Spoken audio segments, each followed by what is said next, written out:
6 American families planned funerals for their loved ones, while Congresswoman Gabrielle Giffords had to fight for her life in an intensive care unit after the mass shooting that occurred near Tucson, Arizona on January 8, 2011.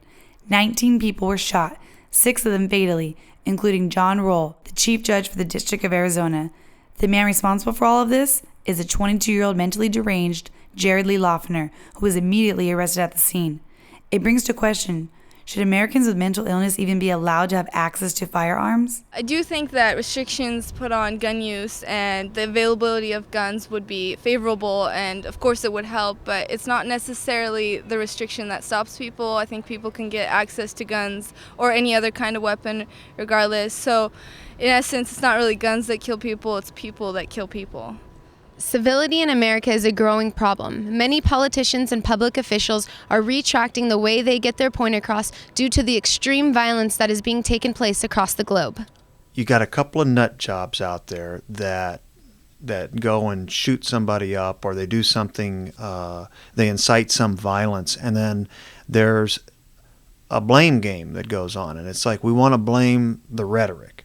And I think there's a real problem with that, because civility is a part of every American's responsibility. According to a new in-depth survey of more than 1,000 U.S. adults, an overwhelming majority of Americans view the erosion of civility in human interaction today as a major problem and feel the distressing situation has only been made worse by the recession.